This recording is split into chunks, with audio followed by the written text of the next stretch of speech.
And so when I say Chinese, I want you to scream out the nation that's associated with this. For example, if I say Chinese, you're going to say what?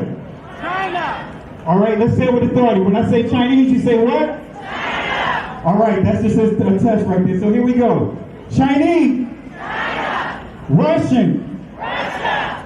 Italian. Italy. German. Germany. Swedish.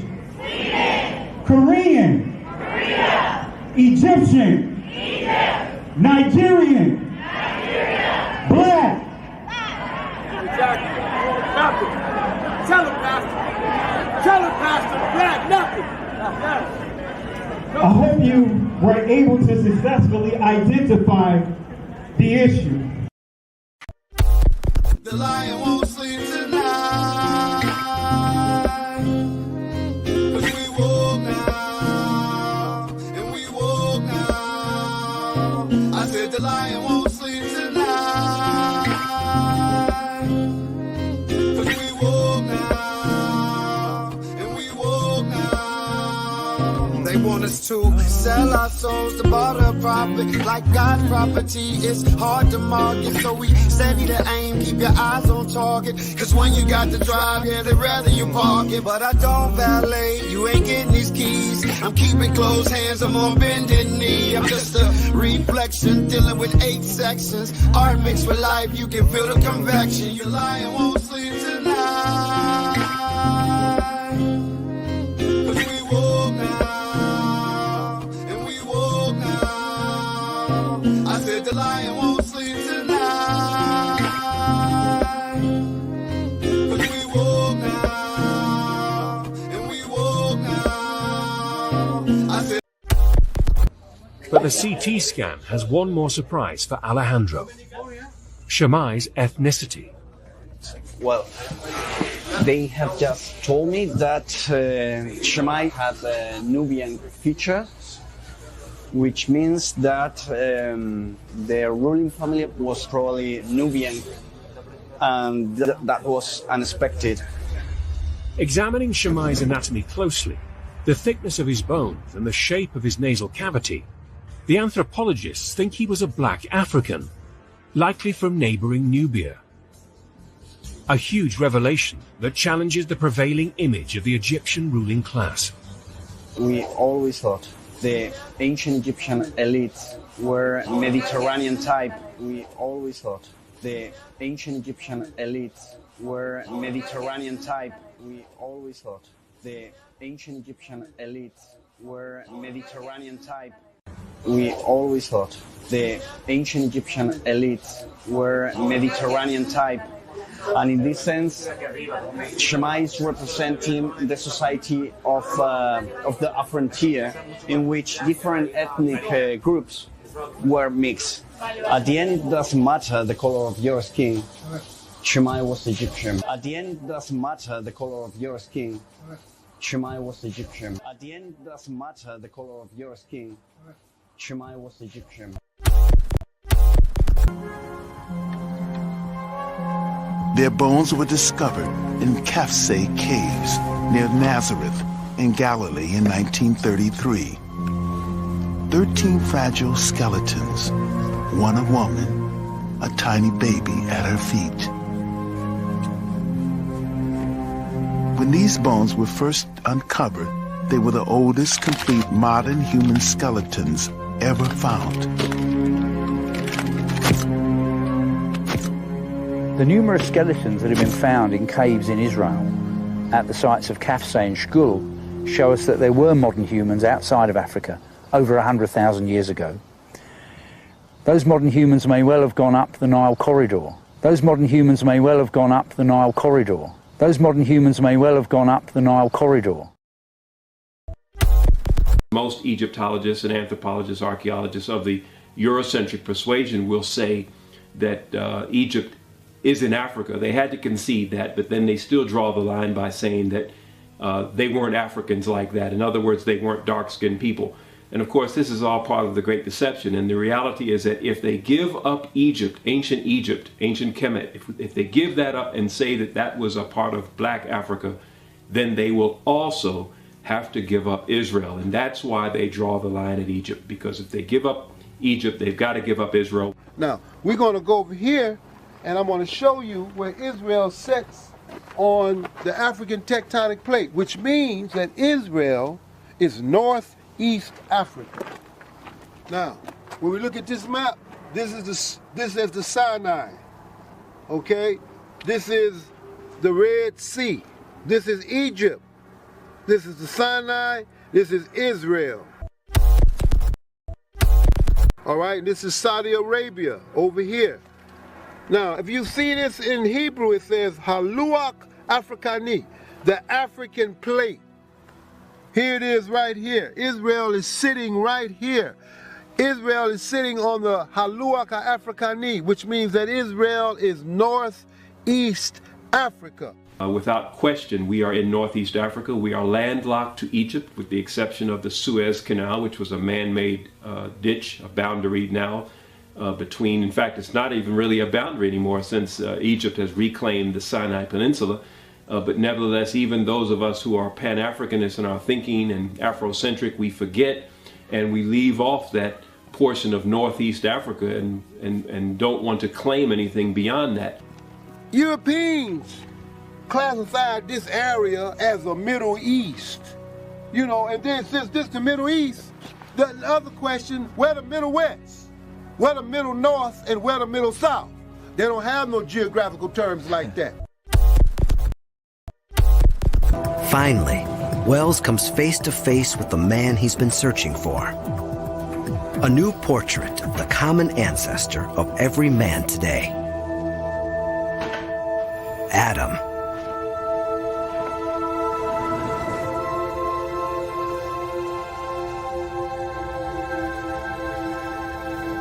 Without a skull, we can't know for sure what Adam looked like.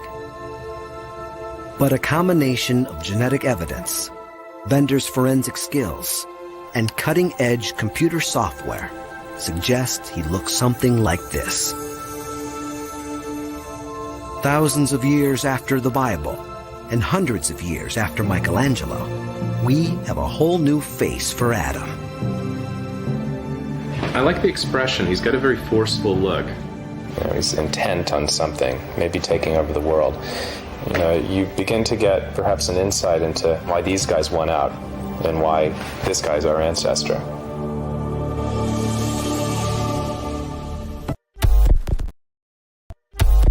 Now, the problem for me, it's not about color. It's not about white and black. This is a very reductive way to talk about things. This is the way that Americans talk about it. I'm very sorry. Like, I come from Egypt. Egypt has a very diverse color palette. People can look like me, or they can look deeper skin tone like Anwar Sadat, who comes from a Nubian origin. It's not about black and white. It's not about black and white. It's not about black and white. It just doesn't matter. It just doesn't matter. It just doesn't matter. It just doesn't matter. It just doesn't matter. It just doesn't matter. At the end, it doesn't matter the color of your skin. Shemai was Egyptian. At the end, it doesn't matter the color of your skin. Shemai was Egyptian. At the end, it doesn't matter the color of your skin. Shemai was Egyptian. It just doesn't matter. It just doesn't matter. It just doesn't matter. It just doesn't matter. It just doesn't matter. It just doesn't matter. I'm so glad you're here because you can bring great clarity. Can you tell us a little bit about the Sephardic Jews and how they were scattered because they went west? I sure can. Because the reason why I want to is because a lot of them, and a lot of people don't know this, are in the Caribbean. They are. In the islands. And you're one of them. I know that. I'm one of them. I know that. Because, you know, a lot of folk don't know that those roots are there. One of the first batches of slaves that came to Jamaica, they were the Sephardic Jews. It's documented. And they're all over the Caribbean, South America, Central America, and even the South Central United States. Wow. And DNA testing is a factor in all this now. It just doesn't matter. It just doesn't matter. It just doesn't matter. It just doesn't matter. It just doesn't matter. It just doesn't matter. It just doesn't matter.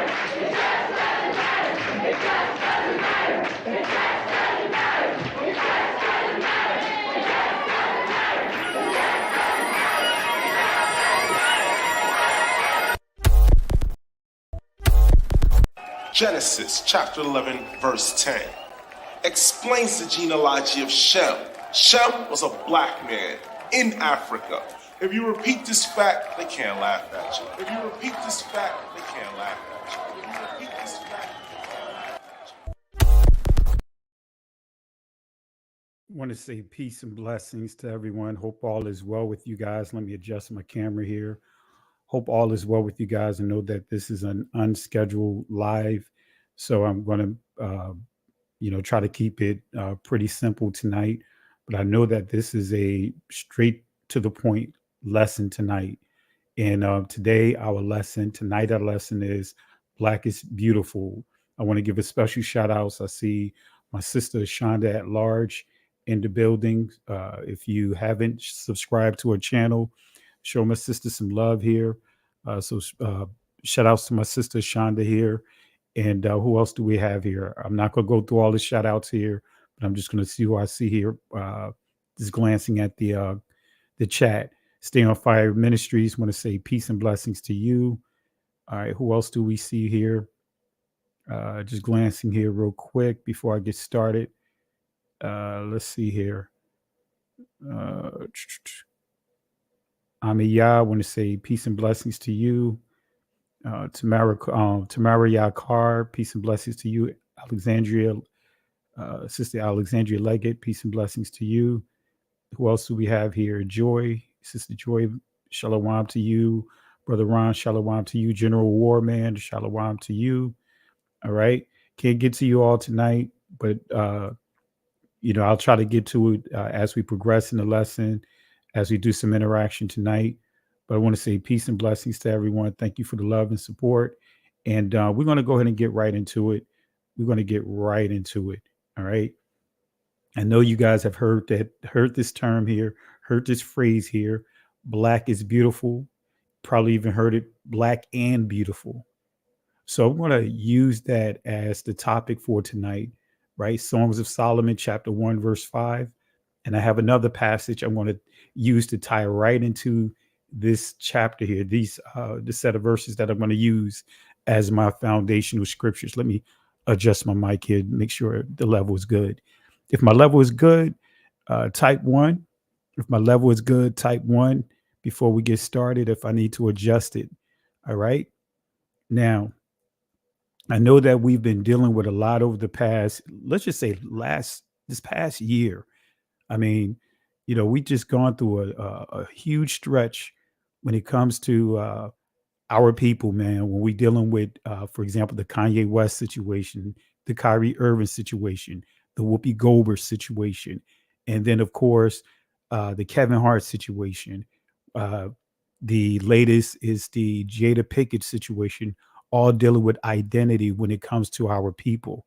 And I have some other videos I'm going to drop over the next week, but we had to deal with a lot. And the overtone is everyone else wants to tell us who we are not. They want to tell us our history.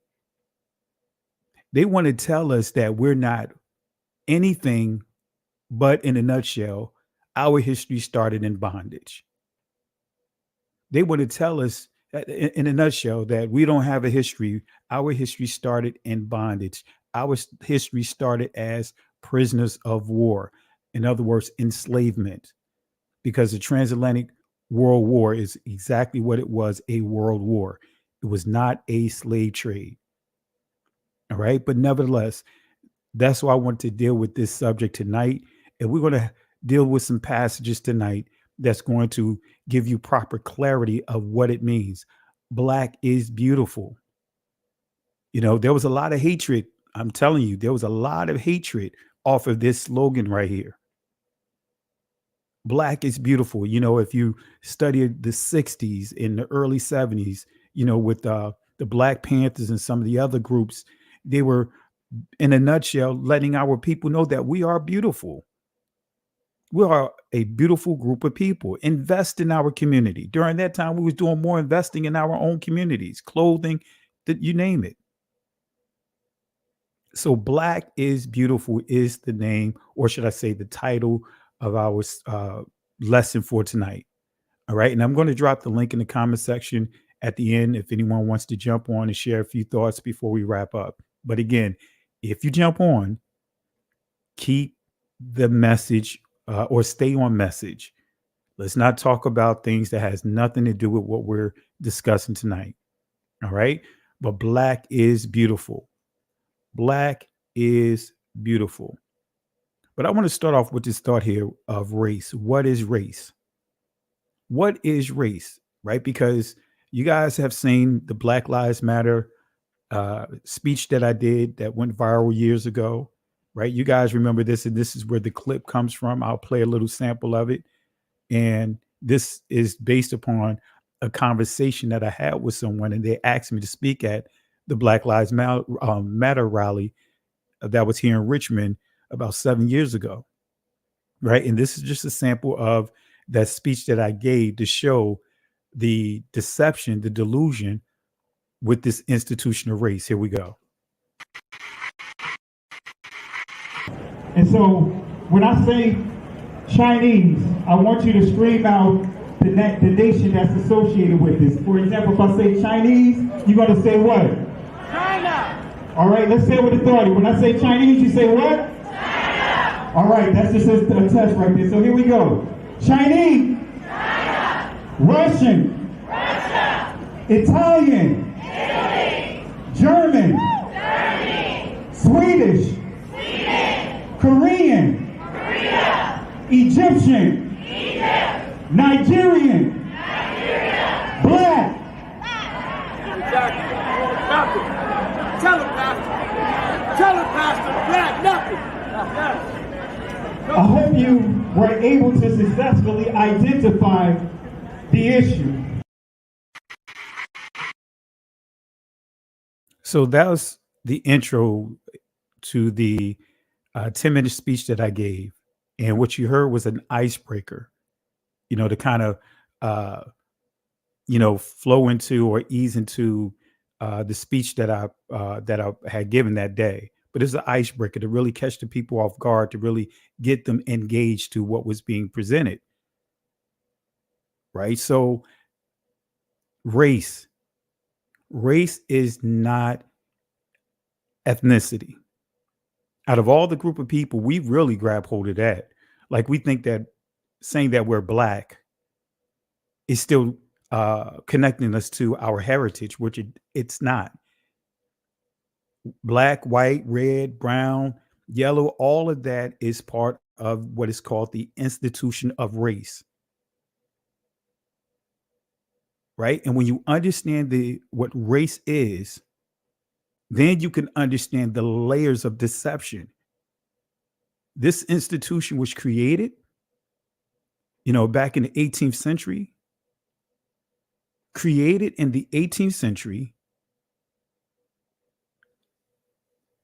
and in a nutshell, backdated. And I'm going to show you exactly what it is. They created constructs, social constructs, identity, to turn the entire globe upside down and put us as a people on the bottom, and other melanated cultures and communities that have a history beyond what they tell us and teach us, have taught us in schools and in the educational systems, turned the entire community upside down. The Israelite community, the Egyptian community, the Libyan community, and many parts of the Ethiopian community, and some of the other communities of melanated people upside down. So this whole Cleopatra thing, and I know I keep bringing that up, and I hope you guys grab hold of it. See, the issue is race. White extremist ideologies. Because it wasn't about a race. This construct was created a couple of centuries ago, about 3 centuries ago, and then backdated as if this is what the people were all about. It was not about race back then. It was all about bloodline. It was all about culture. It was all about being a nation.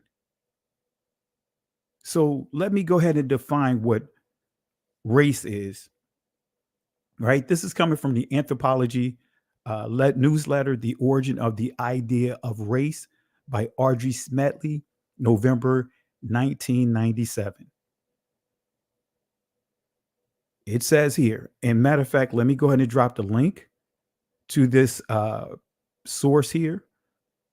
You guys know how I do. I like to drop links here. So let me drop this link here in the chat. All right. So you guys can go back on your leisure, at your leisure, and you can read this here and confirm everything that I'm saying here. All right. So contemporary, notice what it says here.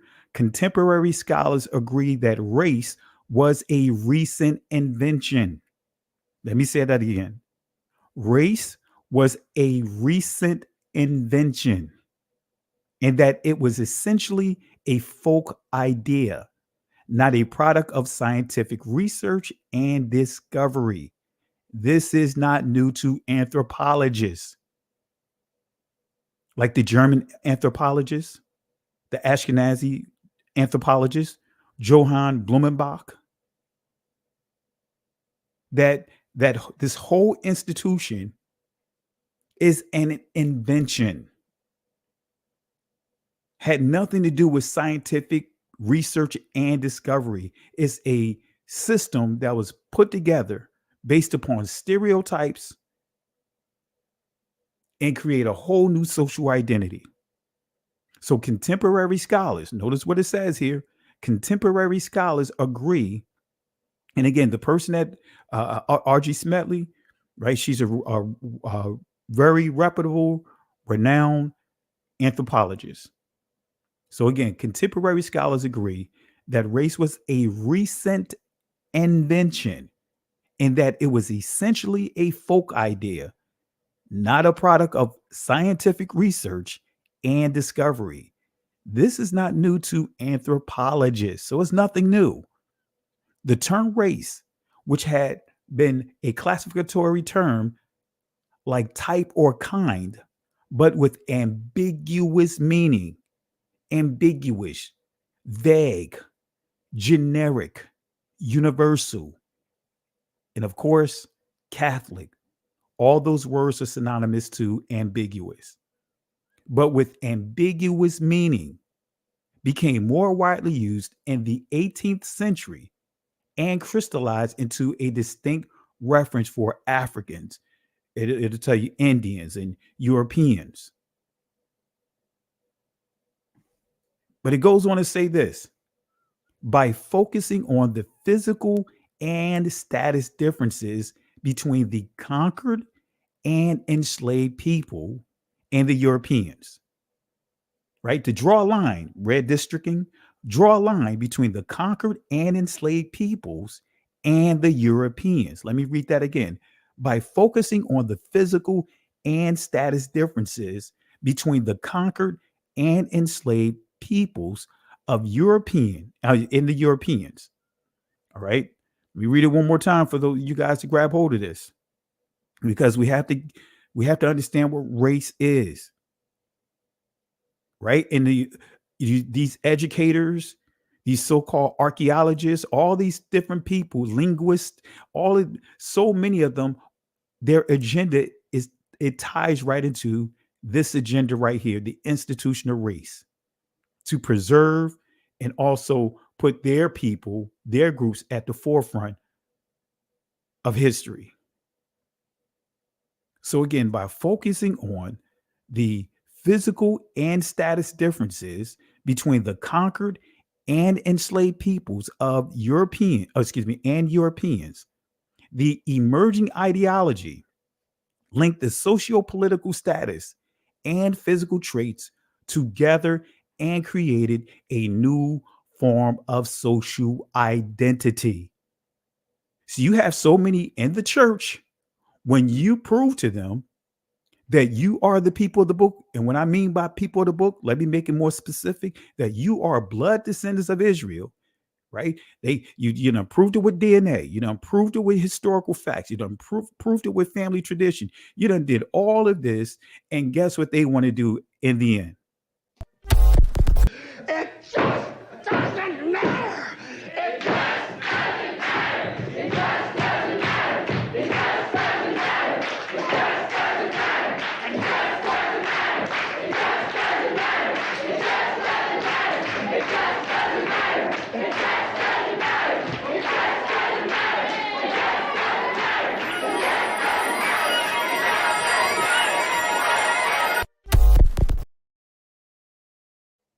I mean, you could show them and give historical accounts like this, as far as like what I've done over the years. So, the African Baptist Church down in Savannah, Georgia, the first African Baptist Church of Savannah, Georgia, established in 1773, constituted in 1778. You can put out videos like this. Look on the outside edge of the pews. Look on the outside edge of the pews where you are. You see the different markings alongside the edge of the pews? They represent the different tribes that made up our congregation back then and spoke over 6 different languages among themselves. These were small tribes enslaved by larger tribes and sold to Europeans as they came along the African coast. One of the major languages they spoke back then was that of Aramaic and also two of Hebrew, which means the writings read from bottom to top. Assalamu alaikum. Which means peace be unto you. It's not a Muslim term. It's actually the same greeting which Christ gave into the disciples when he met them in that region. Most countries in that region read from right to left. Here in America, we read from left to right. That's why the pastors in the St. Glass window up front here are going in numbers 2 through 7 from the right-hand side over to the left, to the left, to the left, to the left. This is First African Baptist Church, the oldest black church in North America. The building, built by slaves. The gentleman that laid the first brick laid the last. The balcony hold pews that actually were built by slaves. They have the oldest information in this building. That information is written in cursive Hebrew writing. So you could show all of this information with proof. And this is what you'll get out. This is the results of it, right? They'll try to tell you this when you done proved them wrong in every kind of way, right? From the translation of it, all the negativity they tried to bring to it.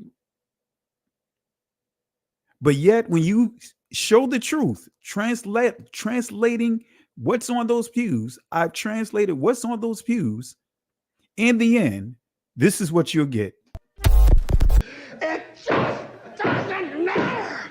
It just doesn't matter. It just doesn't matter. It just doesn't matter. It just doesn't matter. It just doesn't matter. It just doesn't matter. It just doesn't matter. It just doesn't matter. Come on, family. Come on, family. It's to be expected of those that are not part of our community, right? We could deal with it. It's to be expected, because those that are not part of our community, those that are not bloodline connected to us or anything like that, they're going to try to they get into the self-preservation mode. They want to preserve what they believe is right. They want to self-preservation, preserving whatever they think they are entitled to. But when it comes to those from our community, adding insult to injury and all the stuff that they are willing to do, slander and all kinds of stuff. Come on, family. You guys know what I'm talking about? Some of the worst people to deal with when you're dealing with this awakening is our own people. Come on now. Y'all know what I'm talking about. Some of the worst people to deal with is our own people. Y'all know what I'm talking about. All for the sake of a doctrine. And I'm going to go in on Saturday night. I'm going to go in. We're going to deal with Revelation chapter 4. We're going to deal with who's seated on the throne. But it's always our people. Cognitive dissonance, Stockholm syndrome, and multiplied by herd behavior.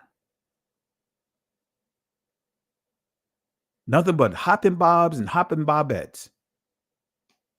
Things that you would never have thought that you would see. You see these people willing to do. They're willing to stoop to all kinds of lows.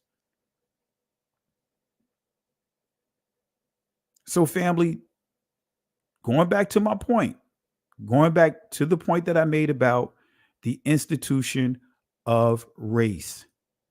As you see here, created a new form of social identity.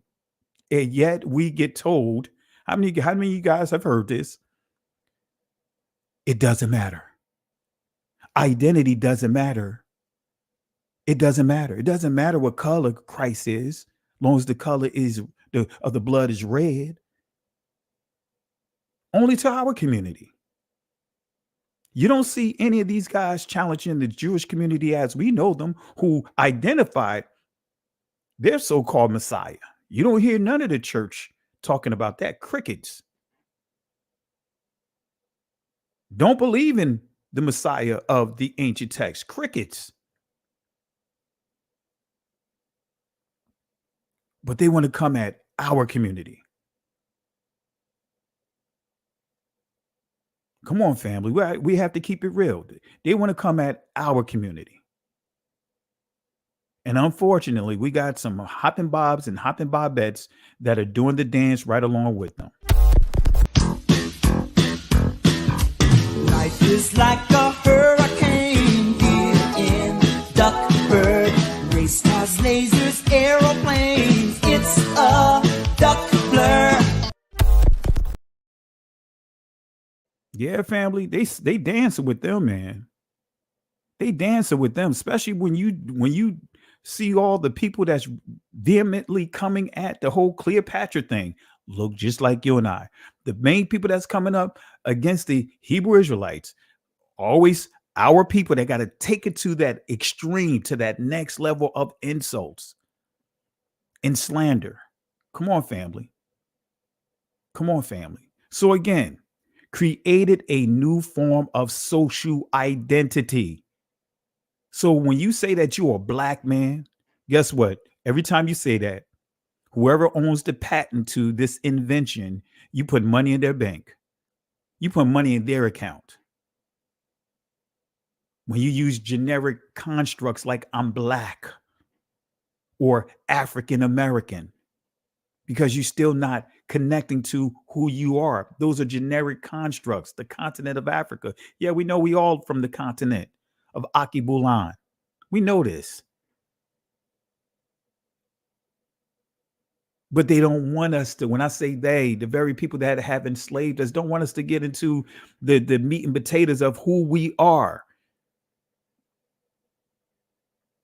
They want us to believe that our history began in slavery. So created a new form of social identity. But yet they tell us it doesn't matter. Identity doesn't matter. Being an Israelite doesn't matter. Your identity is through Christ. And that's not a single scripture that says that. It's not a single passage that says that. Our identity is through Christ. No, we can't come to the Father unless we go through the Messiah. But the Messiah said that he come back to restore his people, the Israelites. Anyway, let me leave that alone. Where did black and I am proud originate? Where did it originate? Where did I'm black and I'm proud? Where did it originate? Where did black and beautiful or black is beautiful? Where did it originate? Where did it originate? Let's go to the songs, to the Song of Solomon. Let's start with here. Let's start with here. Let's start with here. Verse 5, I am black, shakarwar, or some will pronounce it shakar, but it's shakawar. This is ancient Hebrew, not dealing with the Israeli stuff. I am black, Shakawar. And let me make this clear. This is not some institutional race. That's why when you start understanding languages, linguistics, you understand even when you're dealing with translations and transliterations and word choices, a lot of these people, when they was translating a lot of this stuff, they still had an agenda. I am black, but comely. Now, Awa, O ye daughters of Jerusalem, as the tents of Kedar. As the tents of Kedar. And if you have your Bible, circle this word here, right? And I'm going somewhere with this. There's a reason why it's spelled this way. Because the Hebrew word that's actually in the text is quadar. So I am black, shakawar, but comely, na'awa, O ye daughters of Jerusalem, as the tents of quadar, as the curtains of Solomon. And his name is pronounced Shalama. Shalama. So let's break this down. As the tents of Kedar. As the tents of Kedar. Let's define Kedar. Let's go to the Hebrew definition of Kedar. In the ancient Hebrew is quadar, right? Not this Kedar. There was no A sounds in ancient Hebrew. But nevertheless, you see here, dusky. And then it says of the skin or the tent, dusky of the skin. In other words, dark. But it says Kedar, a son of Ishmael. Telling you who Ishmael is, telling you the color of Ishmael. But then you see here, Kedar, dark. So Kedar means dark, family. Let me say that again. Kedar or Quadar means dark, family. That's what it means. It means dark. You cannot get around it. Quadar means dark. Let me say that one more time. All right. I'm not going to go slow-mo on you guys. So let's go to the primitive root word of Kedar. Let's go to the primitive root word of this word that we highlighted, Kedar. Oh, notice what you see here. Quadar. It means to be ashy, an example, dark colored. But it's interesting, right? When you start getting, read some of the definitions, some of the words that describes this word quadar. It says by implication to mourn. In other words, sackcloth or sordid garments, a time of mourning. But it says be black-ish, be dark, make dark, dark in.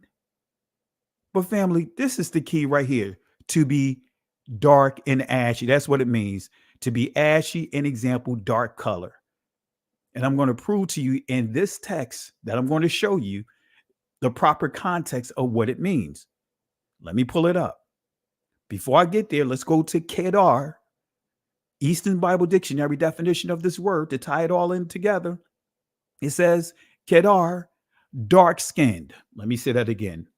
Kedar means dark skinned. This is the 1897 edition of the Eastern Bible Dictionary. Let me say that again. Kedar means dark skinned. What? Let me say it one more time. Kedar means dark skinned. It just doesn't matter. It just doesn't matter. It just doesn't matter. It just doesn't matter. It just doesn't matter. It just doesn't matter. It just doesn't matter. It just doesn't matter. It just doesn't matter. It just doesn't matter. It just doesn't matter. It just doesn't matter. All right. So this is, and I'm saying Kedar. The ancient is Quadar. Right. But anyway, Kedar means dark skinned.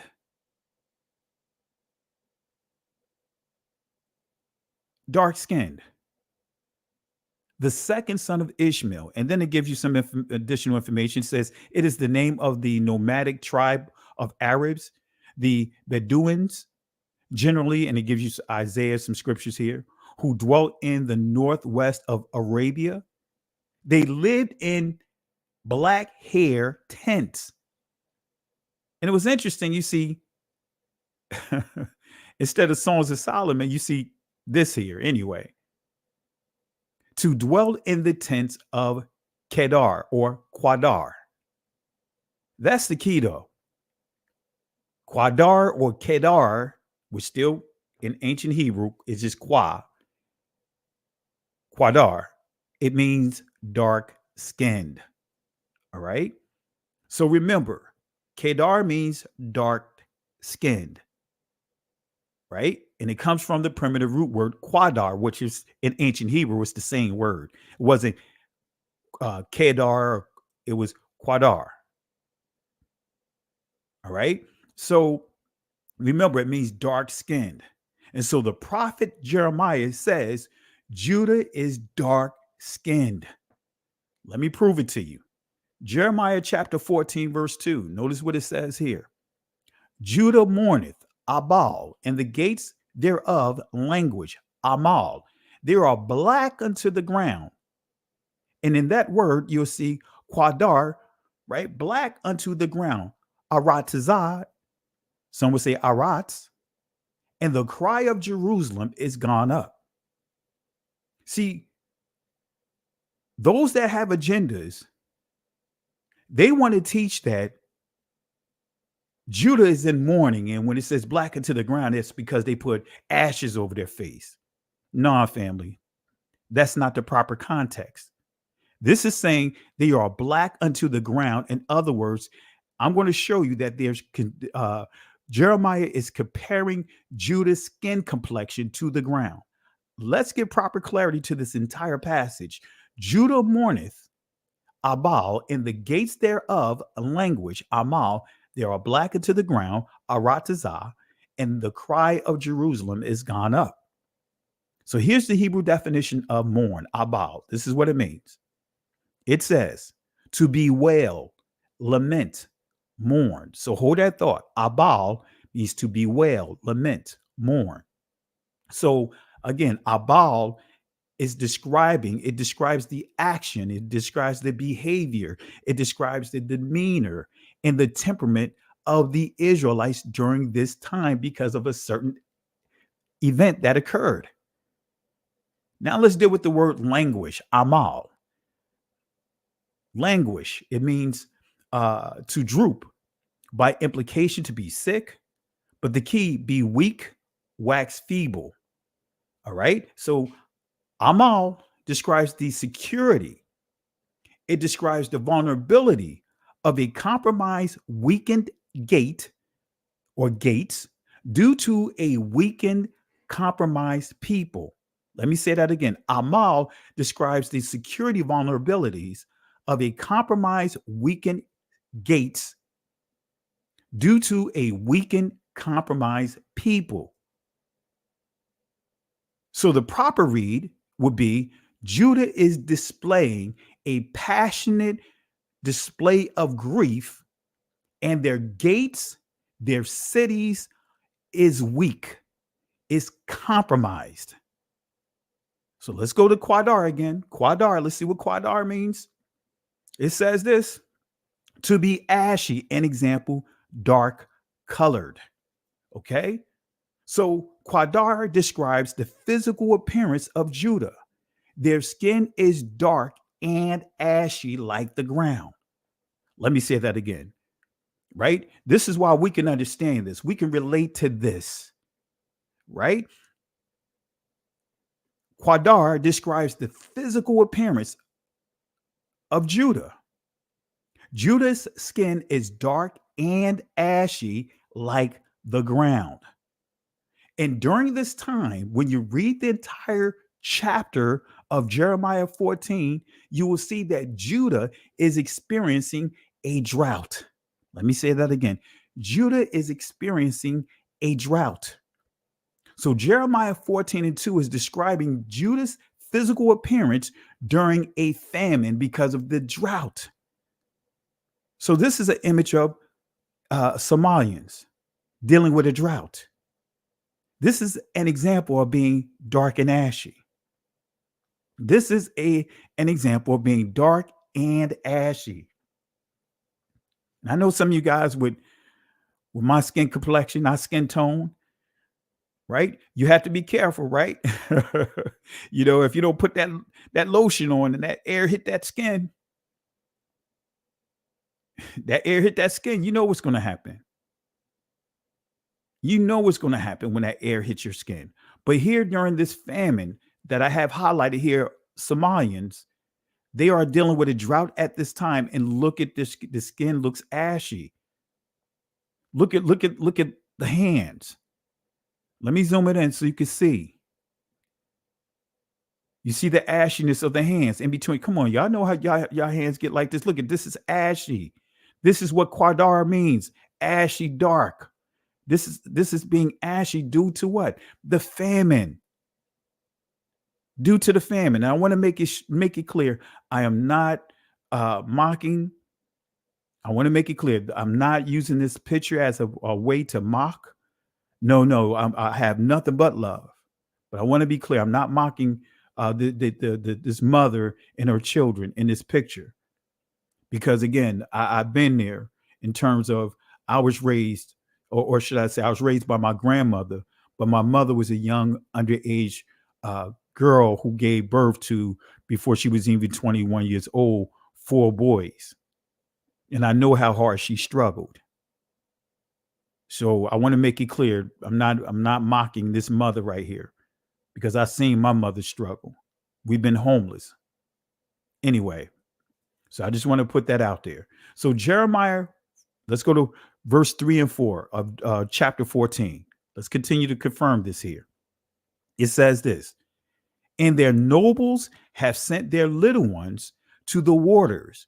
They came to the pits and found no water. Mayam, they returned with their vessels, kalai,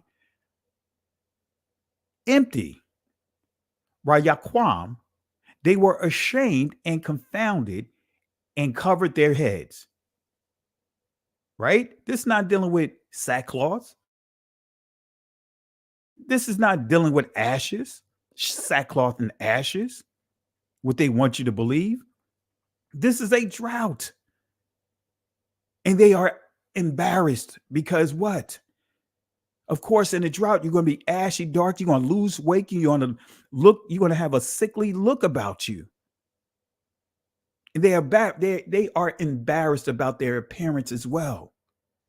Verse 4, because the ground, Adamah, is chapped, Chatha. Let me say that again. Because the ground, Adamah, is chapped, Chatha. Oh, wait a minute. Remember, family, Jeremiah is comparing the skin complexion, not just the skin complexion, but the texture. He's comparing the Israelite skin. He's comparing Judah's skin to the ground. He said, because the ground is chapped. Didn't say they put ashes all over their face. No, because the ground, Adamah, is chapped, Chatha, for there was no rain in the earth. See, the ground is chapped. Judah is chapped. Their skin is chapped because there were no rain in the earth. The plowmen were ashamed. They covered their heads. It's not dealing with sackcloth. It's not dealing with a call of mourning and fasting and all of that, because they're starving. They have no food. Come on, family. It says the plowmen were ashamed because they had nothing to produce. Because the ground, Adamah, is chapped. So let's go to the Hebrew definition of the word chapped. It says here to prostrate, to break down, beat down. But this is the key, because, again, this is the proper definition when we're dealing with chappedness of a ground. Come on, family. If the ground is chapped, y'all know how a dried out dirt is going to look. Dried out Adamah is going to look. It's going to look like it's shattered. It's going to look like it's broken. So to be shattered, be broken. Now let's go to the etymological dictionary definition of this word. It says to split, in other words, cause to split or crack. See, why didn't they put that inside this definition? Because the ground, when you understand chap, come on, you guys know what I'm talking about. You don't put anything on those lips. You're going to get some cuts on those lips. You could cut glass with those lips. Having some chapped lips, man, you try to smile with some chapped lips, you want to have some splits up in there. Come on, all of us was little kids, not putting that Vaseline, you know what I mean, on your lips. Your grandmother gave you a whole thing of Vaseline to put on your lips. You don't put that on, your lips going to crack. Your lips are going to split. Oh, y'all know what I'm talking about. You try to lick your lips and make it worse. Now all of a sudden you got ashy lips. Your lips look white. Come on, family. Come on, family. Come on, family. Got to put it on those ankles. Got to put it on those, all into the crevices of, make sure I get into the crevices of your skin. So again, chap means to split. It means cause to split or crack. Okay. So the proper read of Jeremiah 14:2, it said it should read this way. The proper read, the proper understanding. Judah, Yahwadah, Judah, Abal, right, is displaying a passionate grief, a passionate display of grief. Let me say that again. Judah, Yahwadah, right, Abal. In other words, Abal means, and this is what it covers right here, Abal is displaying a passionate display of grief. Judah is displaying a passionate display of grief. Their gates, their cities, right, Amal, in other words, are weak, and their skin is quadar. In other words, their skin is dark and ashy like the ground. Let me say that again. Let me read it one more time. Judah is displaying a passionate display of grief. Their gates, their city are weak, and their skin is dark and ashy like the ground. And there you have it right there. There you have it right there. You have a chapped piece of ground right here. Doesn't that look like our skin? Come on, family. Let me zoom that in for you. So the people in the back, let me zoom that in. Come on, family. Come on, family. Doesn't that look like our skin, especially when it's chapped? That is quadar. Quadar, dark and ashy. That is quadar, family. That is quadar. So was the Israelites black and ashy due to mourning? No. Sackcloth and ashes were worn during a time of mourning. When you go to Esther chapter 4, verse 1 through 3, you'll see this. When Mordecai perceived all that was done, Mordecai rent his clothes and put on sackcloth with ashes and went out in the midst of the city and cried with a loud and a bitter cry. All right. And it came even before the king's gate, for none might enter the king's gate clothed with sackcloth. And in every province, whithersoever the king's commandment and his decree came, and there was great mourning, Abal. Let me say it again. There was great mourning, Abal. Let me say it one more time. There was great mourning, Abal, among the Judeans, and fasting and weeping and wailing, and many lay sackcloth, shakwa, and ashes, rapah or rapa'ah. So many lay in sackcloth and ashes. So in these passages, why was all of Judah mourning? Why were they in mourning? In the passage that I just read, why were they in a time of mourning at this time in the book of Esther that I just read? It's because the Hebrew word, right, that we dealt with, Abal, is transliterated to the word mourning. It's clear that a fast was declared and the people wore sackcloth and ashes. Why? Right? Again, let me read this again. In Esther chapter 4 and 3, The Hebrew word abal is transliterated to the word mourning.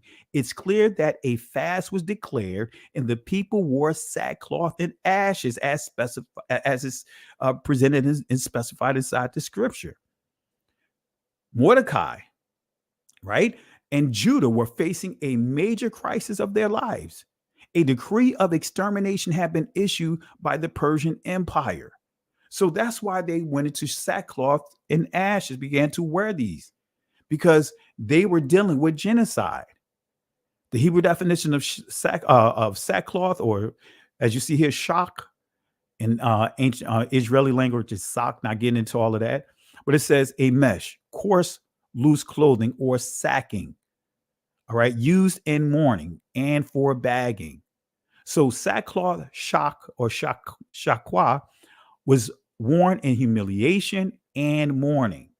But in the book of Jeremiah, there's 2 times when the people were instructed to wear sackcloth, right, in ashes, right, during a time of mourning. During a time of mourning, right, was declared over the people. They said, hey, we're going to declare mourning. Everyone, this is a time of mourning. Hey, wear your sackcloth and ashes. There's 2 passages. There's 2 times in the book of Jeremiah you'll see this. I'm not going to go into it. But guess what? That didn't happen in this situation. Jeremiah 14:2 is not one of those times. Has nothing to do with them wearing sackcloth and putting ashes all over their face in the midst of a drought. Does that make any sense? They're in a drought. They're starving. They're hungry. They're gonna put some ashes over their face. They're gonna put on these garments. No, there was ashy, dark. These Negroes was ashy and dark and ashy. All right. So let's bring it back into the scriptures that are highlighted. Let's get back to the Song of Solomon's. All right. So I am black, right? I am black. The Hebrew definition of black in this particular passage, as we dealt with shakawar or shakar, it means to be dim. It means to be dark. It means to be black. And I want to really go deeper into this so you can understand how words have meaning. And when you start really pulling back the curtain, right, you'll start seeing how a lot of racism, right, a lot of these definitions, the word choices were heavily influenced by races. And I'm going to show you here. Black, shakawar, means to be dim or dark. Shakawar. Now let's go to the etymology dictionary of this word dim. Notice what it says. Dark, gloomy, obscure, not clearly seen, and distinct. Not known outside of Germanic. In other words, this word, right? But anyway, right? This word, not known outside of Germanic, right? This word is a Germanic word. Go figure. Germanic, Ashkenaz. This is a Germanic word. Look at what it says. Dark, gloomy, obscure, not clearly seen, indistinct.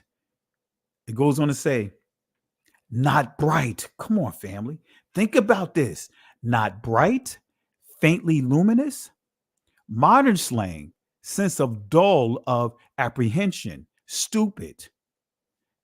You see how when you see this word dim and it's describing this sister as being dim as part of the definition of shakar or shakawar, not bright, faintly luminous, modern slang, sense of dull, of apprehension, stupid.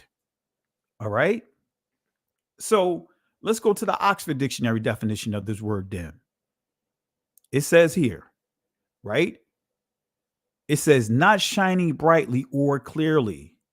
Subentry, made difficult to see by darkness, shade, or distance.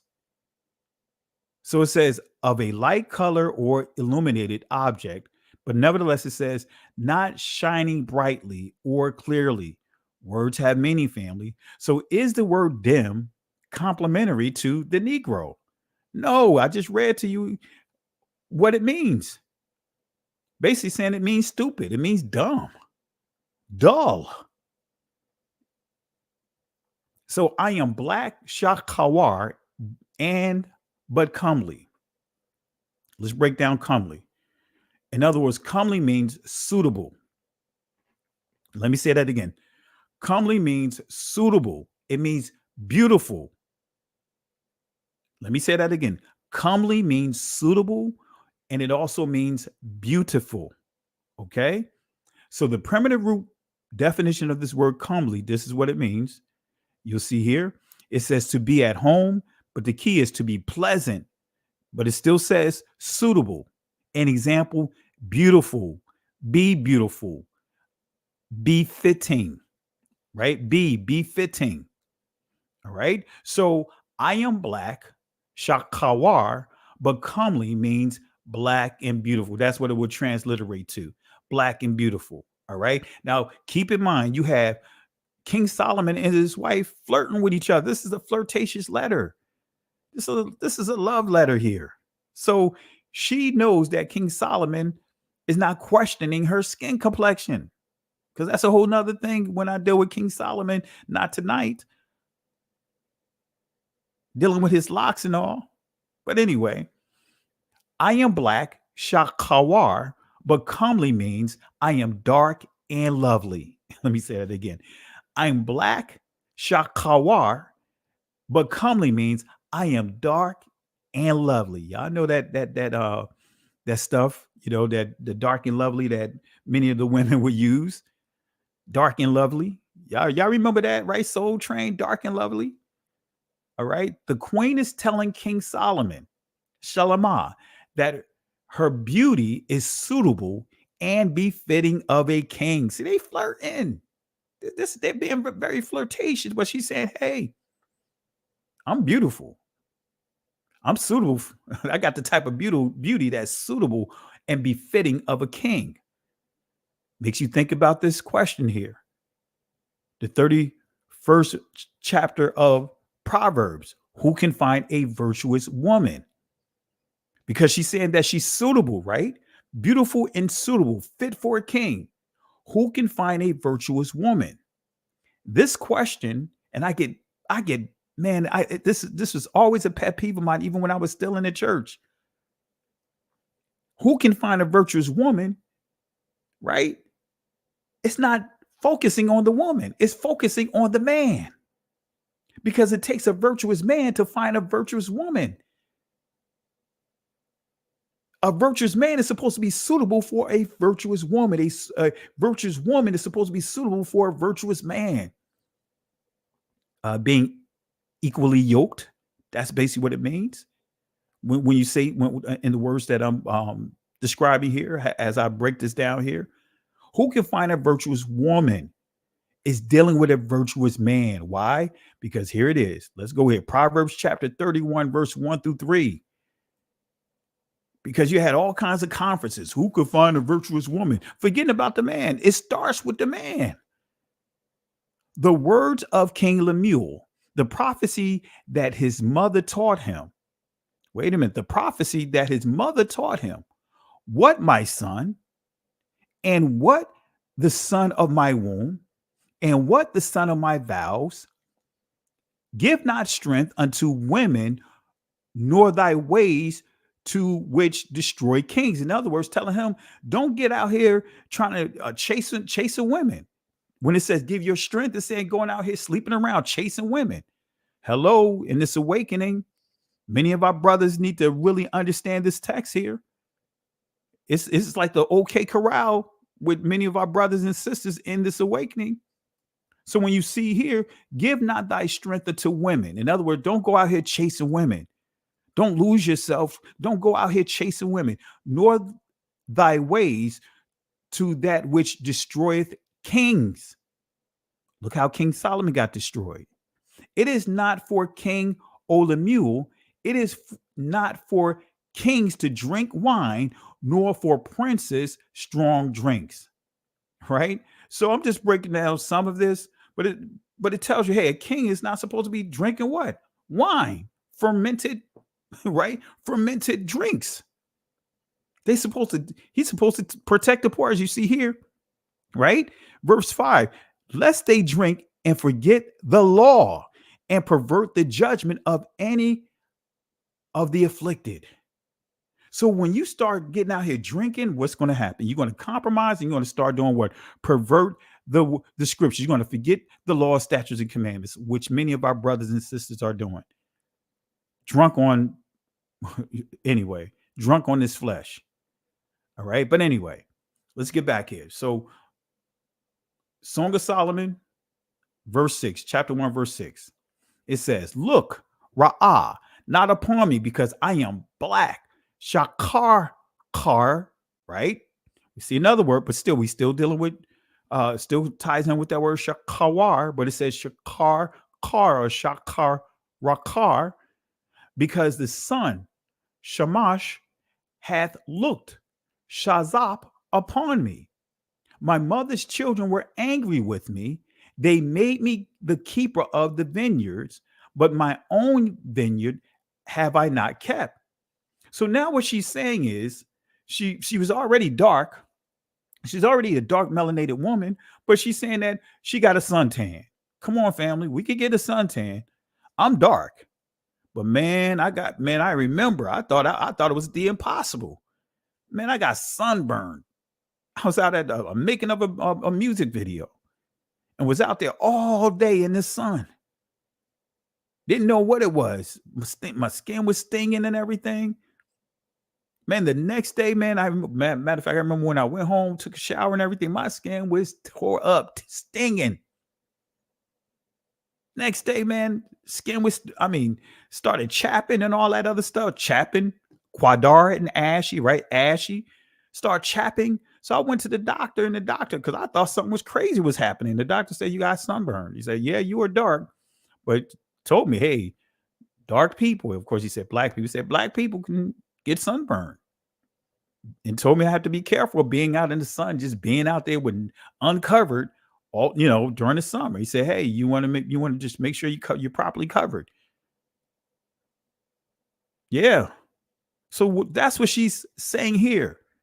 She's already dark. That's why you see the different words here. She was already dark, but she's saying that she was out in the sun. So apparently she got a tan by being out in the sun doing what? Taking care of the vineyards, right? So look, Ra'ah, not upon me. And now when we look at the Hebrew definition of the word look upon, Ra'ah, we're going to break this down. It says to see, approve, behold, discern, enjoy, take heed, lo, look, right? So remember, this is being flirtatious. So look upon means to approve. It means behold. It means enjoy. It means gaze. So guess what? They flirting. Solomon's flirting. Solomon is very flirtatious. Come on, you having over 700 wives and 355 concubines. He was flirting with her. This is not a passage of her having to justify her dark skin. No, that's not what it's about. Look not upon me because I am black. In other words, black in this verse means swarthy, black, right? Here's the Hebrew the etymological dictionary of swarthy. It says dark color, especially of skin. All right. So Solomon was being told to stop staring. He was staring at her, man. He was just all in, just looking at her, and she's like, and they're being flirtatious, like, stop, back up off me. They're flirting with each other, family. This is not her trying to justify why she's dark skinned, because she began to what? Compliment him. Though her skin was dark in color like the tents, she was very lovely, like the expensive regal curtains that flanked the tents of King Solomon. Family, that's the proper breakdown of that. Verse 5. She's dark and lovely. And she was out there, got a tan, and Solomon, is flirting with her and everything. Come on, family. Let's not act brand new. All of us have been there before. Come on, family. This is husband and wife flirting with each other. Come on, family. That's what this passage means. But I just proved to you that his wife was a dark melanated woman that got a deeper dark tone to her because of being out there working in the sun. I also proved to you that Jeremiah is dealing with dark and ashy Negroes. All right. So I'm not going to go deeper here. I'm going to stop right here. I'm going to drop the link in here since we got a little more time here. I left some change here, giving you guys back some change, an hour and 10 minutes. Not bad. So let me drop this here.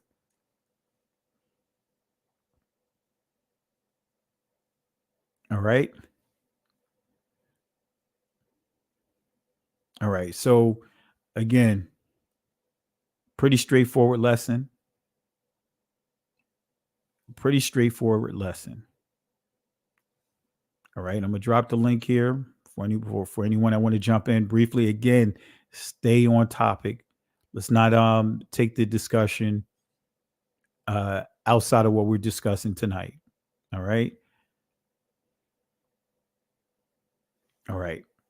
All right. So, like I said, family, that's what the breakdown of the scripture is.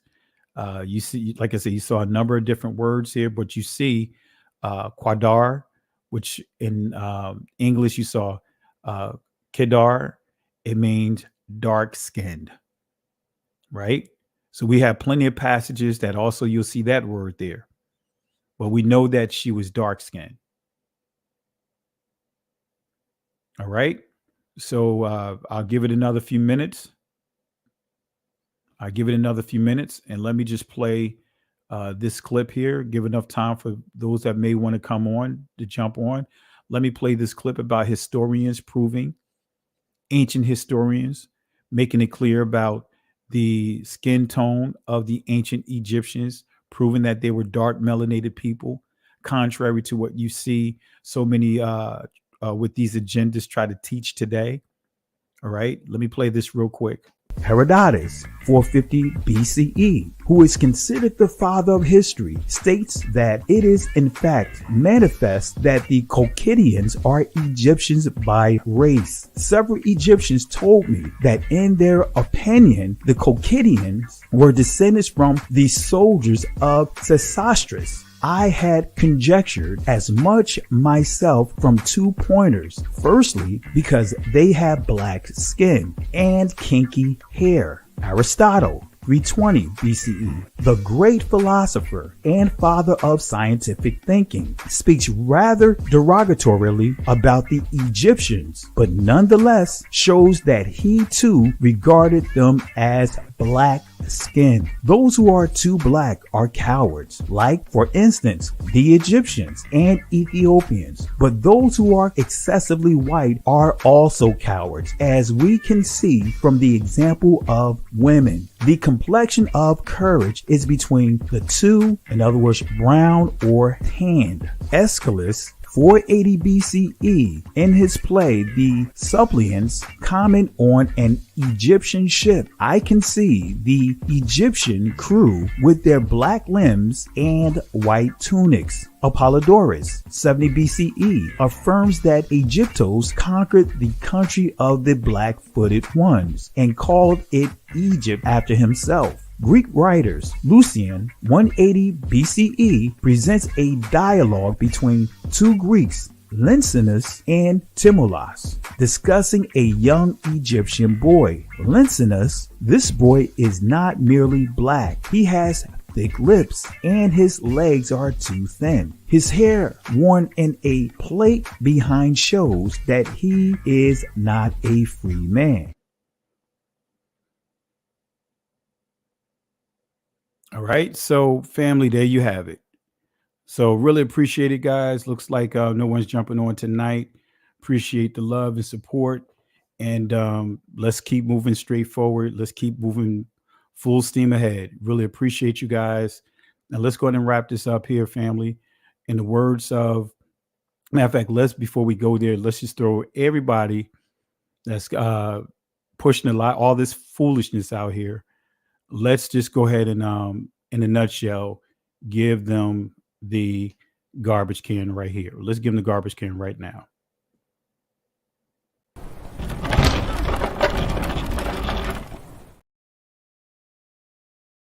All right. Give them the garbage can right now.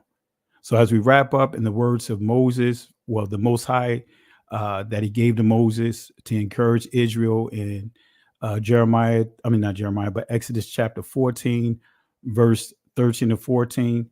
He said, "Fear ye not, stand still, see the salvation of Yahweh. These Egyptians that you see here today, you will never have to deal with them ever again. The Most High will fight for you." But here's the kicker, family. We have to hold our peace. I'll say that again. We have to hold our peace. Can't go back. Can't stay here. Keep moving forward. Shalom. Listen, Genesis chapter 11, verse 10 explains the genealogy of Shem. Shem was a black man in Africa. If you repeat this back, Genesis 14, verse 13, Abraham steps on the scene. Being a descendant of Shem, which is a fact, means Abraham too was black. Abraham, born in the city of a black man, called Nimrod, grandson of Ham. Ham had 4 sons. One was named Canaan. Here, let me do some explaining. Abraham, Isaac was the... Jacob had 12 sons, for real, and these were the children of Israel. According to Genesis chapter 10, these were the children of Israel. According to Genesis chapter 10, these were the children of Israel. According